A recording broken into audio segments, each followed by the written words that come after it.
The sound that ended Galatea Albright's marriage wasn't a gunshot or a scream. It was a soft, feminine laugh, tinkling like ice in a crystal glass, coming from a place it should never have been. She was 7 months pregnant, sitting in the half-finished nursery of their Park Avenue penthouse, testing the new state-of-the-art baby monitor she'd bought as a surprise for her husband. But the feed she accidentally connected to wasn't the nursery. It was the live security camera from her husband's private jet, the Gulfstream G700 she'd helped him design the interior for. And on the cream leather couch under the soft ambient lighting she had personally chosen, billionaire Conrad Brinsley was entertaining a guest whose laughter was the prelude to an act of betrayal so profound it would not only shatter a marriage, but dismantle an entire empire. Galatea Albright had always known she was an anomaly in the world of the Brinsleys. She was the daughter of a history professor and a librarian, a woman who found more beauty in the clean lines of a blueprint than in the blinding sparkle of a diamond necklace. She'd met Conrad Brinsley at a charity gala she'd attended as a junior architect for the firm designing the new museum wing. He had been captivated by her quiet intelligence and the passion in her eyes when she spoke about structural integrity and sustainable design. He was the golden heir to Brinsley Holdings, a global real estate and investment empire built by his ruthless father, William Brinsley. Conrad was handsome, charming, and possessed an easy confidence that came from a life utterly devoid of want or consequence. Their courtship had been a whirlwind of helicopter dates to the Hamptons' private viewings at Sotheby's and dinners in Paris. His family, particularly his mother Camille, had been politely horrified.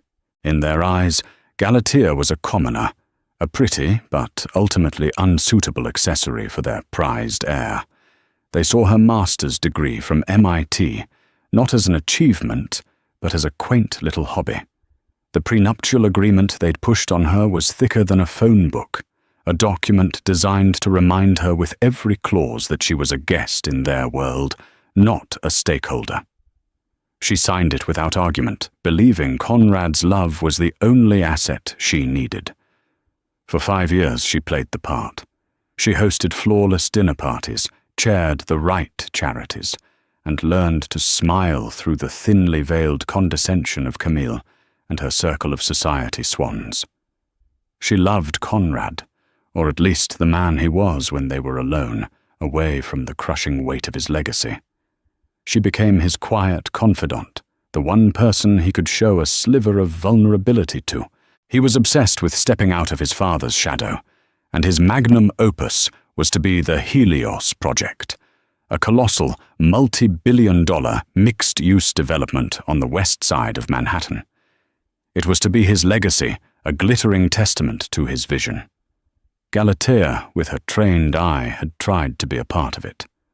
One evening months ago, he'd been looking over geological surveys for the Helios site. "The bedrock composition here is unusual," she'd remarked, peering over his shoulder.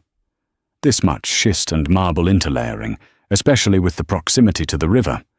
Have you run the deep soil stability models? The load-bearing calculations for the central tower might be optimistic." Conrad had patted her hand dismissively, a gesture he probably thought was affectionate. "Galatea, darling, don't worry your pretty head about it. We have the best engineers in the world. They said it's a non-issue, just requires a slightly deeper foundation pour. It's handled." She saw the report he was looking at from a firm called Geotechnical Solutions. She saw the section they'd flagged as a minor cautionary finding. Minor was not a word architects like to hear in conjunction with geology, but she let it go. He didn't want a partner. He wanted a beautiful, supportive wife, and so she had focused her creative energies on their life, on their soon-to-be-born son, and on creating a perfect home, which brought her to this moment. Friday, August 15th, Conrad was supposedly on a quick business trip to Chicago, A one-day affair to close a deal. He was due back late tonight. As a surprise, Galatea had the new nursery security system installed early. It was top of the line, capable of syncing with all their other household and personal devices through a central hub. While configuring the app on her tablet, she saw a list of available feeds: nursery, living room, penthouse entrance, and one she didn't recognize labeled simply G700 cabin. Curious thinking it was a system glitch, she tapped it. The image that filled her screen was crystal clear.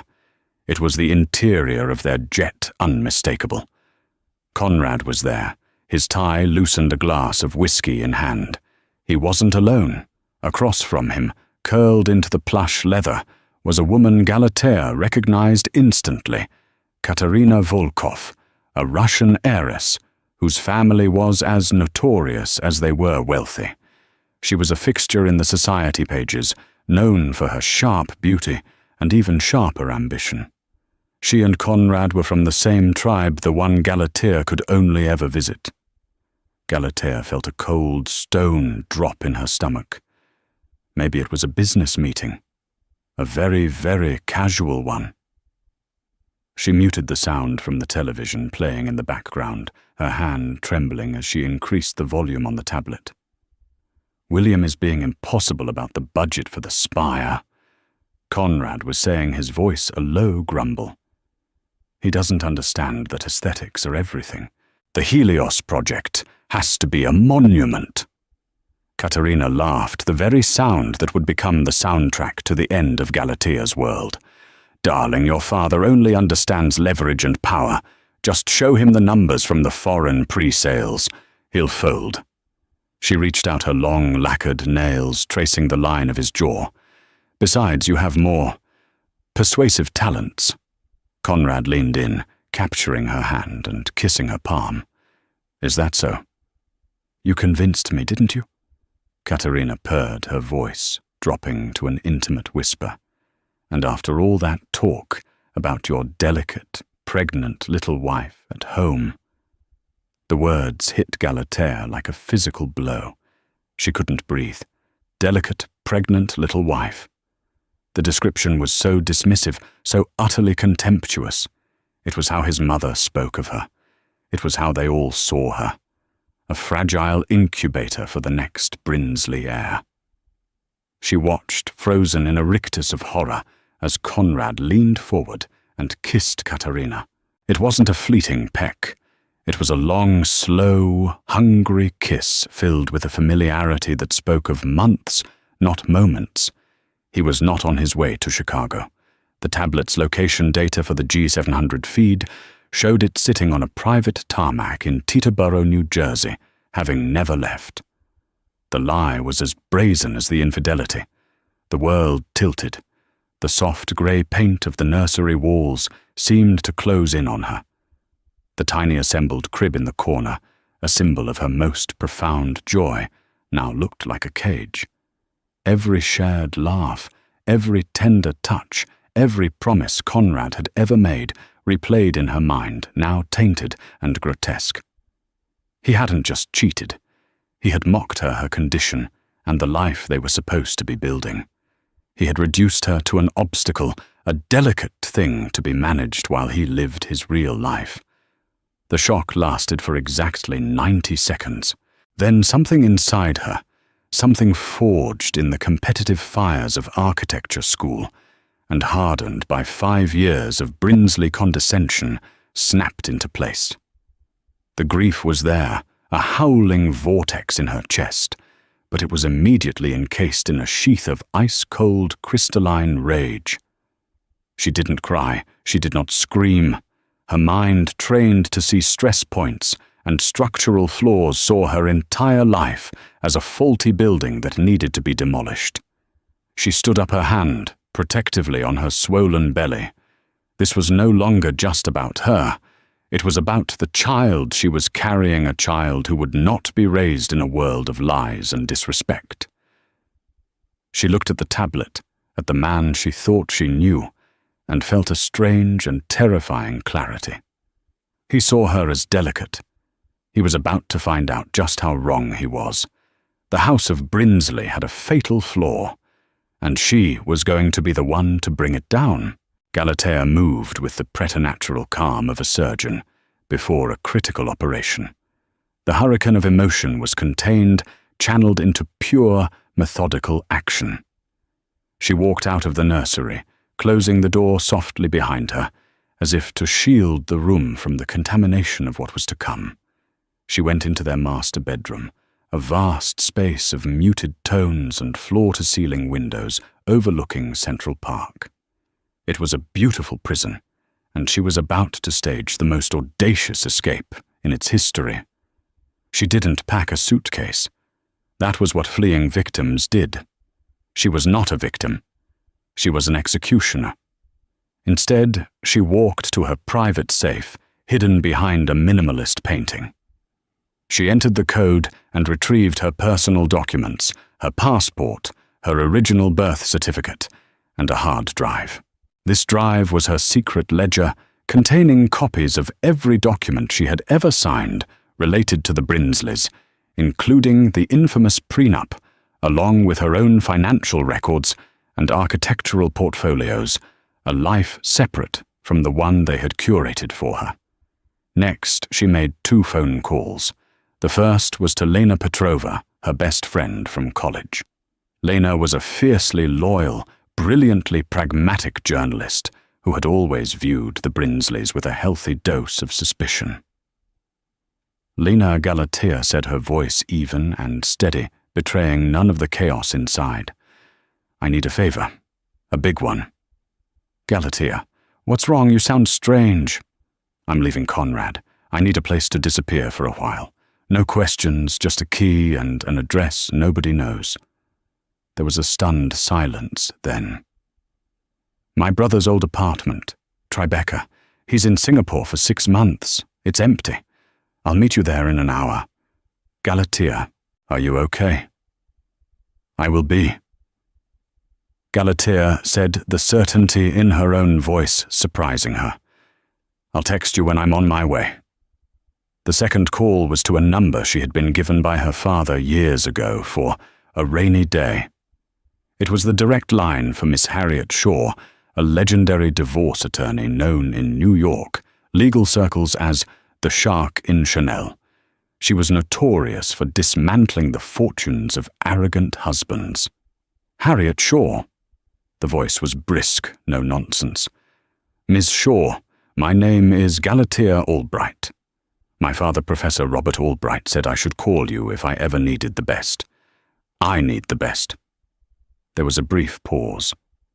"I remember your father, a brilliant man. I assume this is about Mr. Brinsley." "It is. I have irrefutable evidence of infidelity and financial deception. I will be vacating my marital home within the hour. I need to know what my first moves should be. Don't take anything that could be construed as a joint asset. Take only your personal effects documents and any gifts given to you before the marriage. Turn off the location tracking on your phone. Do not speak to your husband or any member of his family. Refer them all to me. I'll have a retainer agreement messengered to you wherever you are going. We'll meet Monday morning. Mrs. Albright. Hold on tight." "Thank you," Galatea said, and hung up. With her preparations made, she sat on the edge of her perfectly made bed and picked up her phone. She navigated to Conrad's contact number. Her thumb hovered over the call button. This was it. The point of no return. She took one deep, steadying breath, placed her hand on her belly, and pressed the button. It rang twice. "Galatea, hey, honey." Conrad's voice was smooth, casual, the voice of a man with nothing to hide. "I was just thinking about you. Bad turbulence over Ohio, can you believe it?" The lie was so effortless, it was almost impressive. Galatea's voice was devoid of all warmth, as flat and cold as a sheet of glass. "Where are you, Conrad?" He hesitated for a fraction of a second. "I just told you, sweetheart. Over Ohio, on my way to Chicago. Why is everything okay? I'm looking at a live feed from the G700 Conrad. She said each word a perfectly polished stone dropped into a silent pool. It's parked at Teterboro, and you are not alone. Say hello to Katerina for me. The silence on the other end of the line was absolute. It stretched for 5, then 10 seconds. Galatea could picture him perfectly, the blood draining from his face, the charming facade cracking to reveal the panicked mediocrity beneath. She heard a muffled sound, his hand covering the receiver, and a sharp, feminine gasp. Katerina. Galatea, listen to me.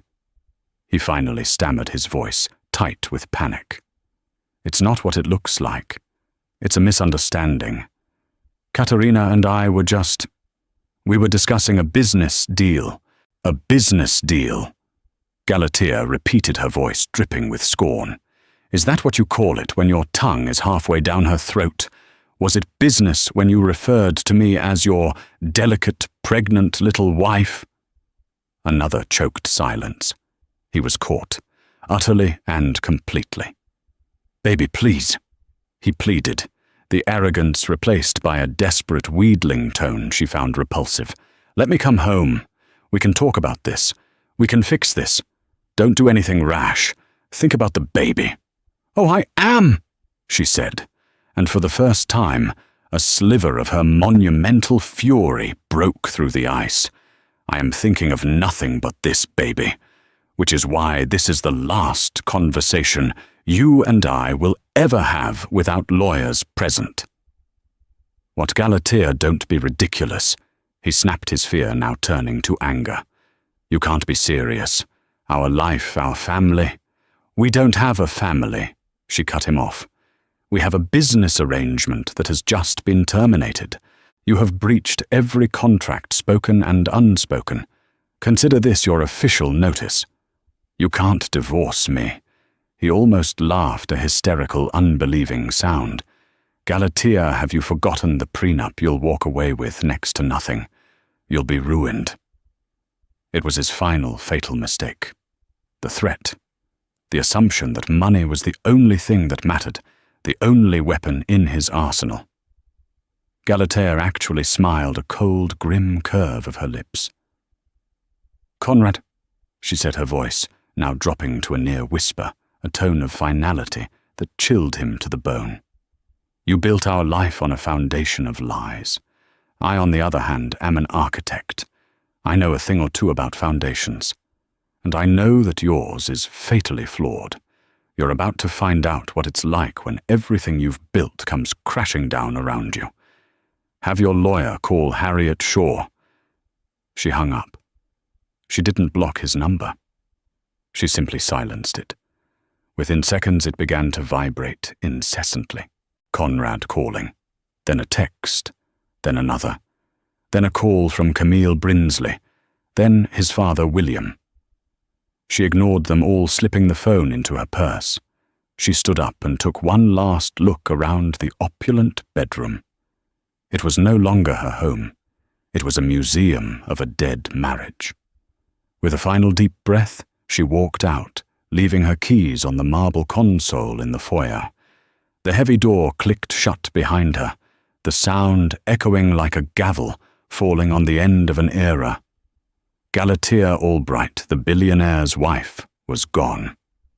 In her place, a woman armed with a terrible knowledge and an unbreakable will was walking out into the New York City night, ready to go to war. The first 48 hours were a blur of adrenaline and logistics. Lena was a rock, a whirlwind of quiet efficiency, who stocked the Tribeca apartment with food, prenatal vitamins, and burner phones, creating a sanctuary where Galatea could think. The media, sniffing a story, had already started camping outside the Park Avenue penthouse. Conrad, true to form, had released a statement through a publicist about his beloved wife taking a brief private rest before the birth of their child. The hypocrisy was breathtaking. On Monday morning, Galatea, dressed in simple black trousers and a silk blouse that didn't betray her wealth or her pregnancy, walked into the offices of Shaw and Associates. The firm occupied a sleek, minimalist space in the Seagram building, exuding an aura of expensive, lethal competence. Harriet Shaw was exactly as her reputation suggested.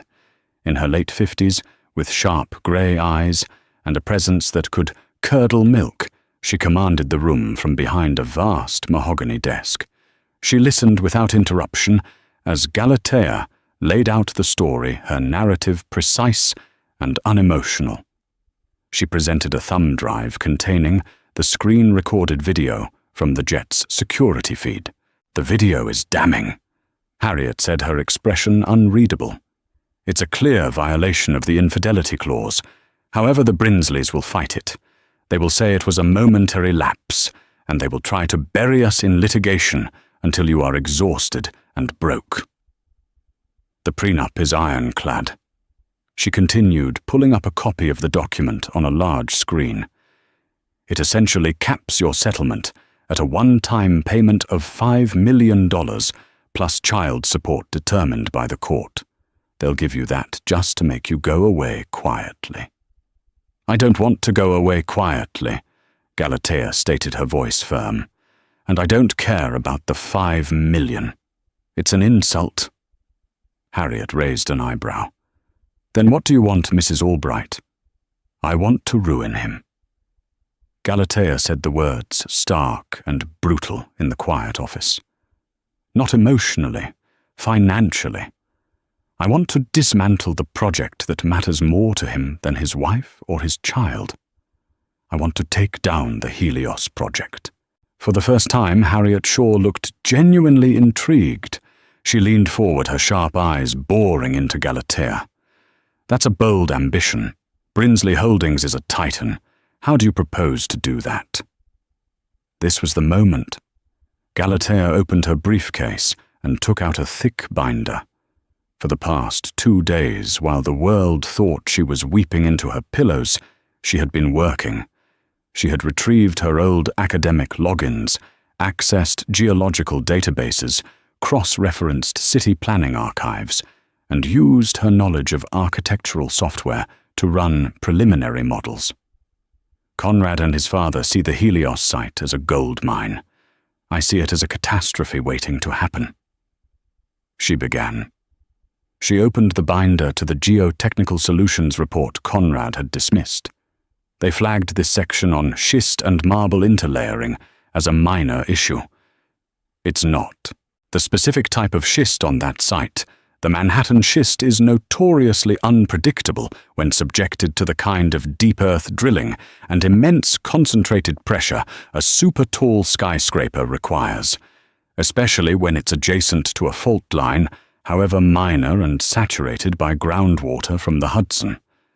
She flipped through pages of charts, seismic data, and historical soil analysis.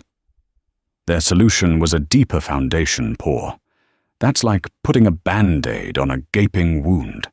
It doesn't address the core problem potential for subsurface shearing. Under the immense weight of the central tower, especially during periods of heavy rainfall or minor seismic activity, the marble layers could effectively liquefy, causing the schist above to shift. The models I've run, even with limited data, show a potential for catastrophic foundational failure over a 20 to 30-year timeline. The building won't just lean, it could shear its own pilings. Harriet was silent, her gaze fixed on the data. She was a lawyer, not an engineer, but she understood risk. "This is compelling," Harriet admitted, "but it's your analysis against a team of engineers from a top firm. A firm that Brinsley Holdings has on a multi-million-dollar retainer," Galatea countered. "They have a vested interest in telling their client what he wants to hear. Conrad is rushing this. He's cutting corners to stay on an aggressive timeline and impress his father. He's arrogant enough to believe that money can bend the laws of physics." "So you leak this to the press?" Harriet asked. "No," Galatea said immediately. "They'd paint me as a scorned wife throwing baseless accusations. They'd bury my report under a mountain of their own paid experts. I can't fight him in the press. I have to fight him in the market." She took a deep breath. "There is one person who hates William Brinsley more than anyone else in this city, Donovan Pierce. Donovan Pierce was old money, a ruthless, legendary investor who had been William Brinsley's primary rival for 4 decades. Their feud was the stuff of Wall Street law. Pierce is a predator," Harriet warned. "He'll eat you alive." "He might," Galatea agreed. "But he's also a pragmatist, and I'm about to hand him the knife that can finally gut his biggest enemy. I don't want to just expose the flaw in the Helios project. I want to build its replacement." She pulled out a second, smaller binder. It contained a preliminary proposal, complete with sketches and financial projections. The land directly adjacent to the Helios site is an old, derelict shipping depot. It's been tied up in zoning disputes for years. If someone with enough leverage could clear the red tape, it's a prime location. But instead of one massive high-risk tower, you build a smarter, more sustainable multi-use development. A green campus with residential, commercial, and public spaces that integrates with the city instead of dominating it. It would be safer, more profitable in the long run, and could be built faster. If we announce this project backed by someone like Pierce, and quietly short Brinsley Holdings' stock using the geological data as our justification, the market will get nervous. Investors will start asking questions. Independent analysts will run their own geologicals. The truth will come out not from me, but from them. By the time the Helios Foundation shows its first stress fracture, we'll already own the future of the West Side." Harriet Shaw leaned back in her chair, a slow, predatory smile spreading across her face. She looked at the pregnant woman sitting across from her, a woman who had weaponized her intellect, her pain, and her intimate knowledge of her enemy's hubris. She wasn't just a scorned wife. She was a queen planning a coup. "Mrs. Albright," Harriet said, her voice filled with a newfound respect. "Let me make a call. I believe Mr. Pierce will be very interested in meeting the architect of his rival's demise." The meeting with Donovan Pierce took place in the hushed cathedral-like silence of the New York Public Library's private Astor reading room. The air smelled of old paper and lemon polish. Pierce, a man who seemed carved from granite, and impatience did not offer pleasantries. He sat opposite Galatea at a long, dark wood table, his sharp eyes dissecting her, searching for the slightest hint of emotional instability or feminine hysteria weaknesses he could not afford. For a full, uninterrupted hour he listened. Galatea laid out her case, not as a plea, but as an ironclad business proposition. She presented the geological data, her advanced structural stress models, and the fatal hubris of the Brinsleys, which she framed as a predictable market vulnerability. She never once mentioned her broken heart or Conrad's betrayal. She spoke of risk analysis, market opportunity, and return on investment. When she finished, he was silent for what felt like an eternity, his gaze unwavering. "This is an extraordinary claim. Ms. Albright," he rumbled, his voice low and gravelly. "You're asking me to wage a multi-billion-dollar war against William Brinsley based on your architectural intuition and his son's romantic indiscretions." "No, Mr. Pierce," Galatea corrected him, her voice steady and cool.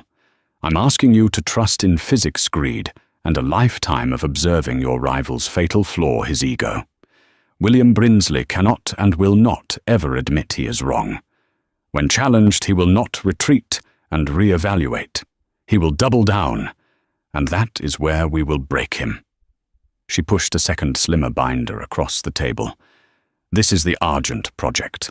A smarter, safer, more profitable alternative. This isn't just about destroying Helios. It's about building its replacement before it even has a chance to fail."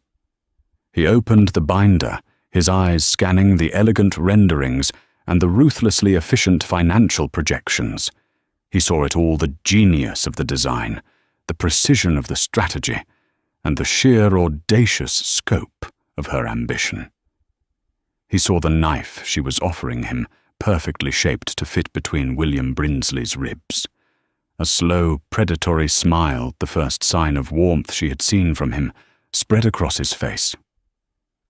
"And your price for this remarkable opportunity?" he asked, already knowing he would pay it. "I don't want your money, Mr. Pierce.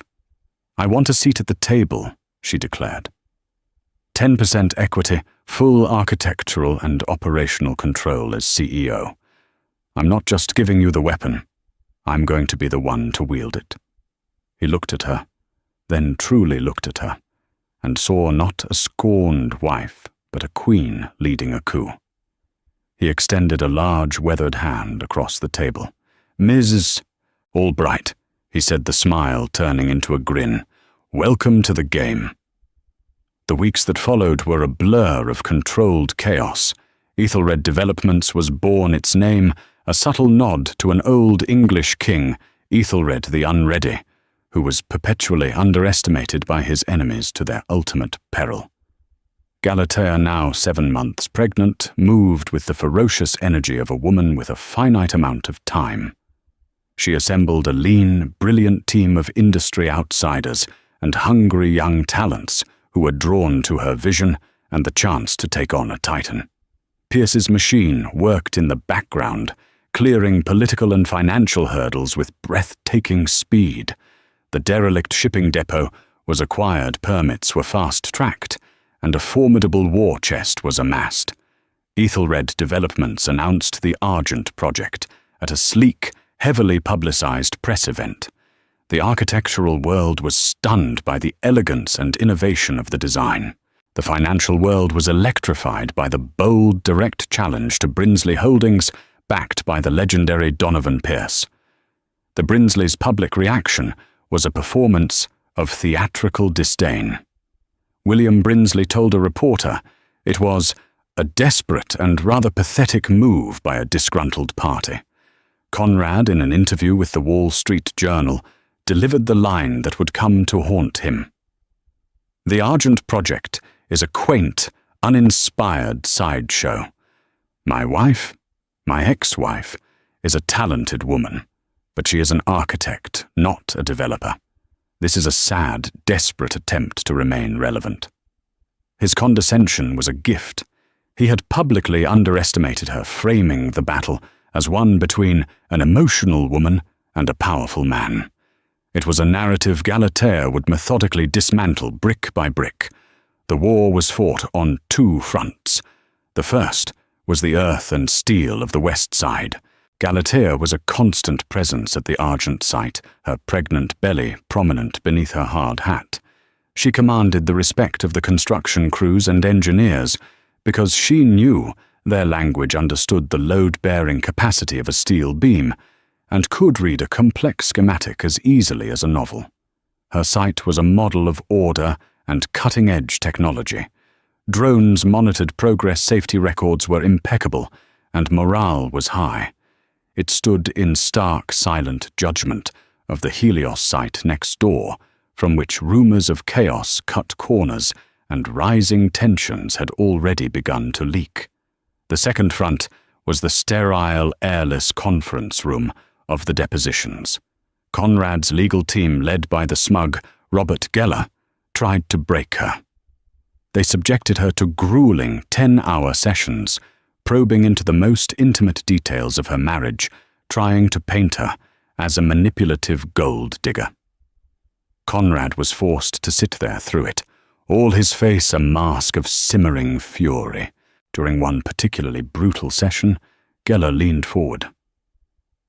"Isn't it true, Mrs. Albright, that your entire company, this entire Argent project, is nothing more than an elaborate and vindictive scheme to damage the man who was so generous to you for so many years?"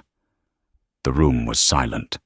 Harriet Shaw subtly shook her head, warning Galatea not to take the bait. But Galatea didn't look at Harriet. She looked directly at Conrad, her gaze clear and unwavering. "Mr. Geller," she said, her voice calm and devoid of malice. "My husband's generosity was a gilded cage. I am not in the business of spite. I am in the business of building things that last." A flicker of something shock, maybe even shame, crossed Conrad's face before it was buried under a wave of anger. She had not only answered the question, she had delivered her verdict on him, on his project, on his entire legacy. 2 weeks before her due date, after a marathon session, finalizing the second stage financing for Argent, Galatea went into labor. She gave birth to a healthy 7-pound baby boy. In the quiet of the private hospital room, she held him in her arms and named him Nicholas. Looking at his tiny, perfect face, she felt the last vestiges of vengeful fury melt away, replaced by a love so fierce and protective, it redefined her entire mission. This was no longer about tearing Conrad down. This was about building a better, safer, more honest world for her son. A bouquet of impossibly expensive white orchids arrived from Conrad with a note requesting a visit. She had the flowers sent to the nurse's station, and had her assistant inform his lawyer that any visitation requests would have to be submitted through the proper court channels. The rules of the Brinsleys no longer applied. As she prepared to leave the hospital with Nicholas, her world now centered on this small, warm bundle in her arms, her phone buzzed with the news alert that would signal the beginning of the end.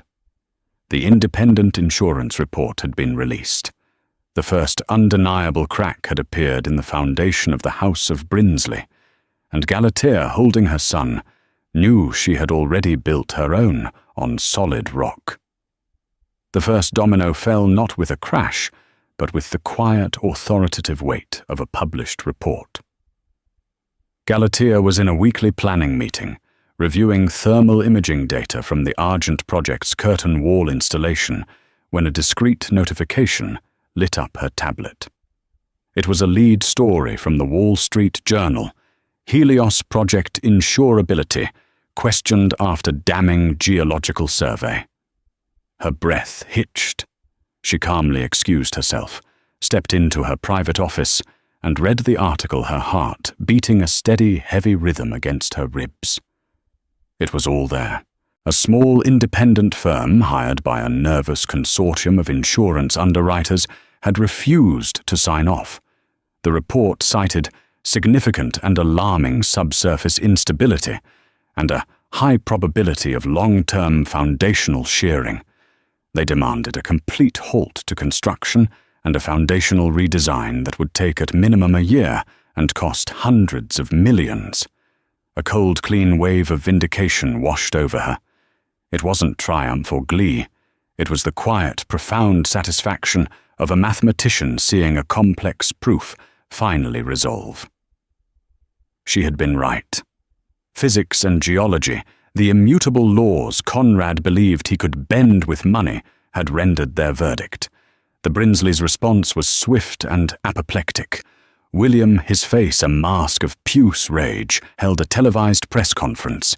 He stood at a podium flanked by a grim-faced Conrad and decried the report as a cowardly act of corporate sabotage orchestrated by our rivals.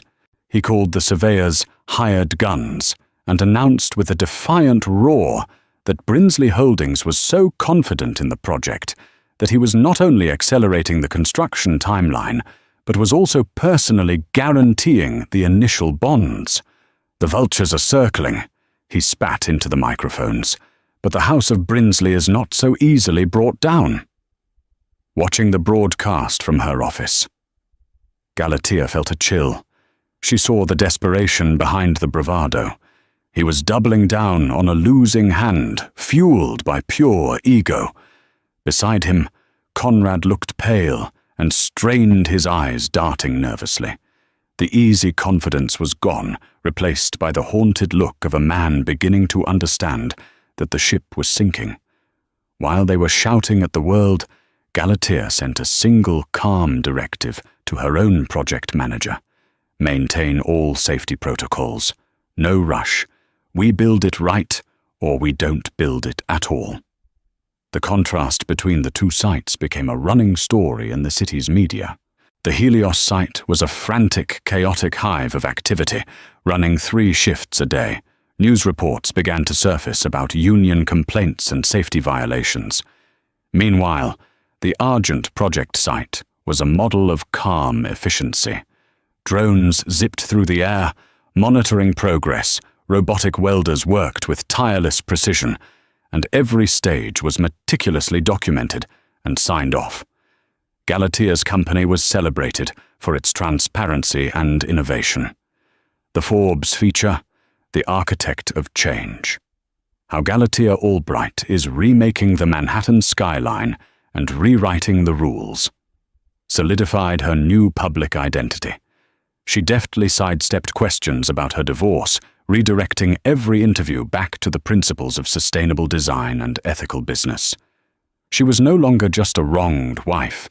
She was a visionary, and she was winning. Behind the scenes, the legal battle for the divorce raged on a war of 1,000 paper cuts. Conrad's lawyers grew more vicious filing motions, accusing her of corporate espionage and of being an unfit mother due to her demanding work schedule. Harriet Shaw met every attack with a surgeon's precision, dismantling their claims with cold, hard evidence of Galatea's meticulous planning and devotion to Nicholas. During the final discovery phase, Harriet called Galatea for an urgent meeting. On her desk, she laid out a series of bank statements and encrypted emails. "We found it," Harriet said, her voice grimly satisfied. The files proved beyond any doubt that Conrad had used a shell company funded by marital assets to pay a $2 million bribe to a city planning official, ensuring an early zoning variance for the Helios site was approved without a full environmental impact review. It was a criminal act. "We could send him to prison with this," Harriet stated.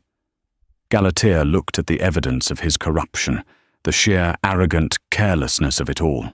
For a moment, she felt the temptation for that kind of absolute destructive revenge. But she shook her head. "No," she said, "not yet.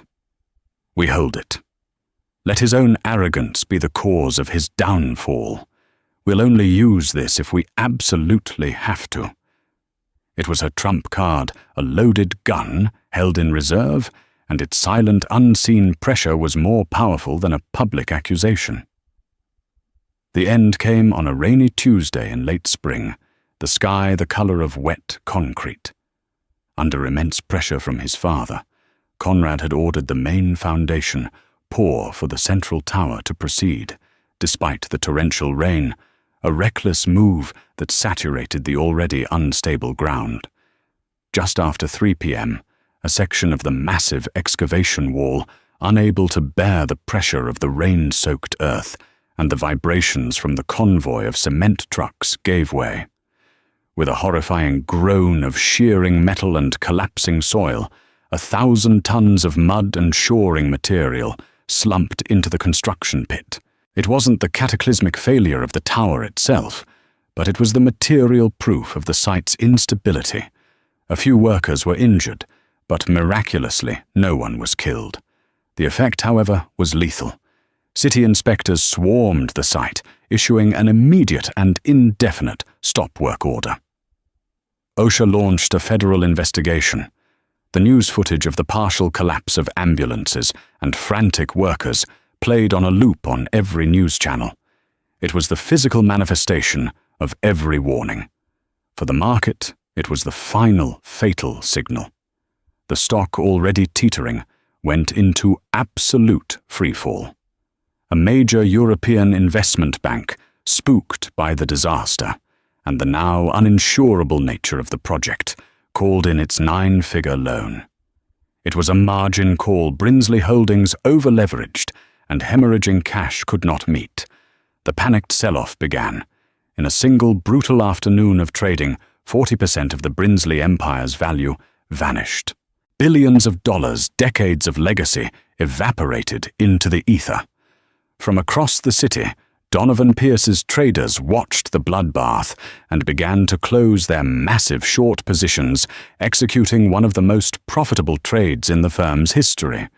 The collapse of Helios created a vacuum in the West Side development landscape, a vacuum the Argent project, now seen as the only viable safe and prestigious investment, was perfectly positioned to fill.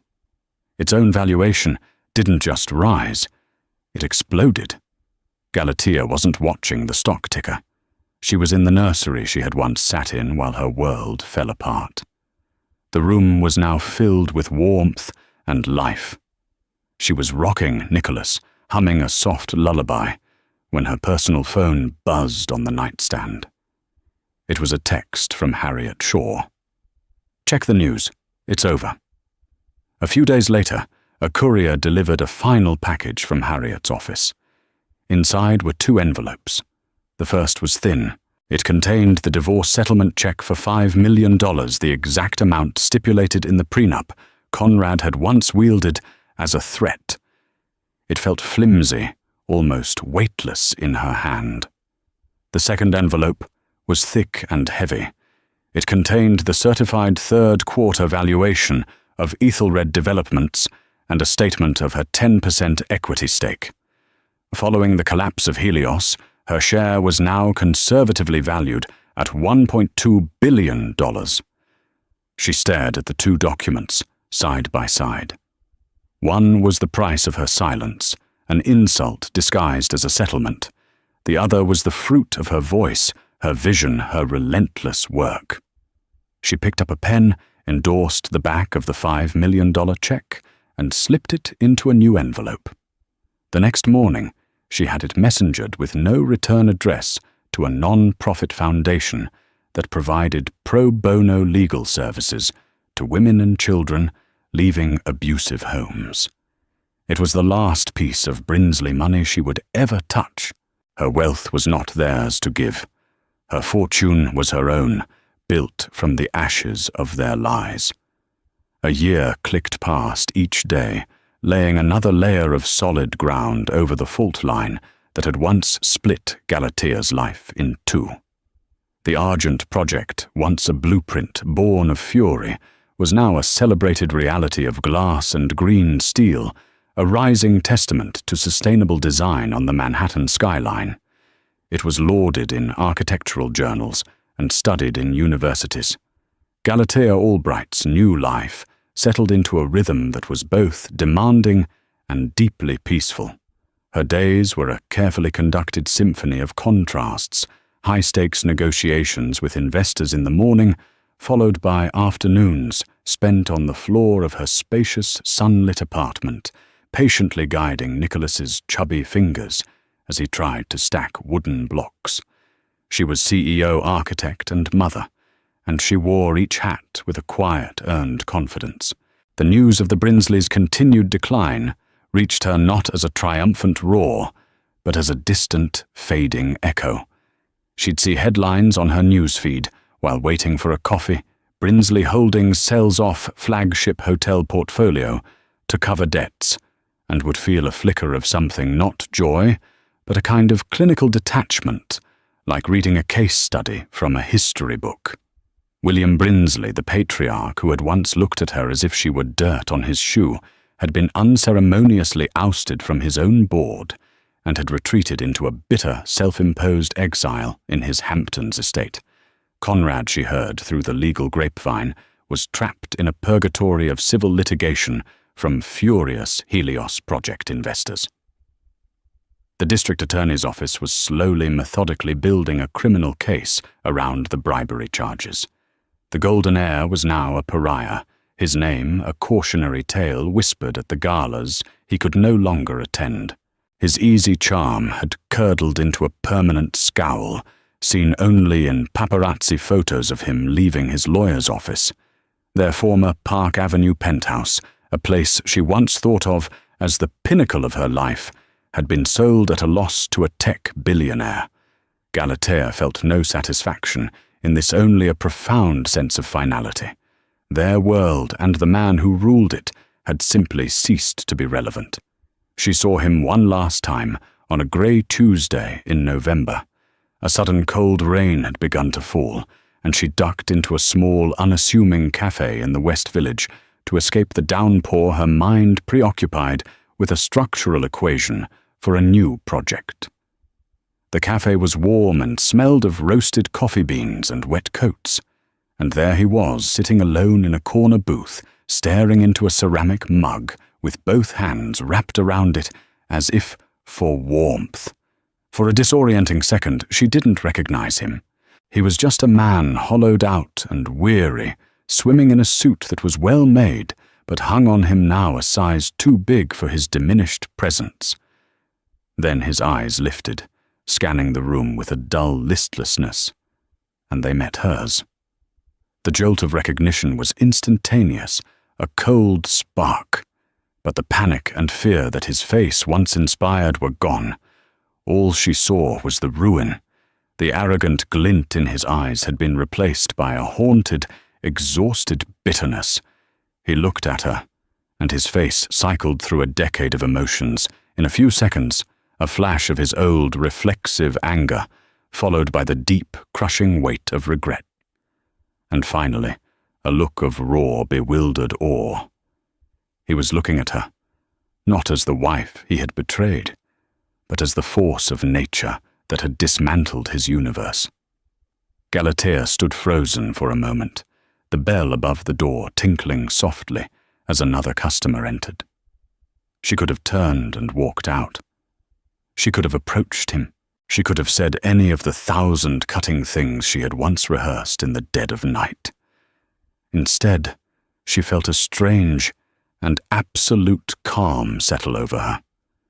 The anger that had fueled her, the pain that had nearly broken her, it was all gone.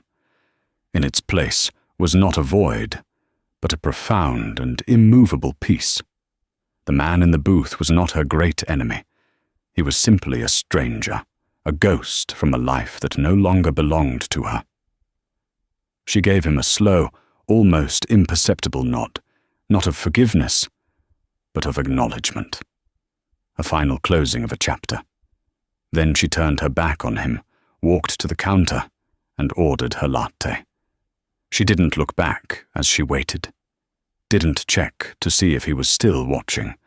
When her coffee was ready, she paid and walked back out into the rain, the bell on the door marking her exit as quietly as it had marked her entrance. He had not warranted a change in her day, not even for a minute. Her victory, she realized as she walked the bustling city street, was never about his ruin. It was about her own creation. It wasn't about the billions she had made, but about the value she had built. Conrad and his father had built an empire on a flawed foundation of arrogance and deceit, and it had crumbled under its own weight. She had taken the rubble of her life and used it as the foundation for something strong, honest, and enduring. That evening, she stood with Nicholas on the observation deck of the newly opened Argent Tower. The rain had passed, and the city glittered below them, a galaxy of infinite lights. Nicholas, his small hand wrapped securely in hers, pointed a chubby finger at the sprawling metropolis.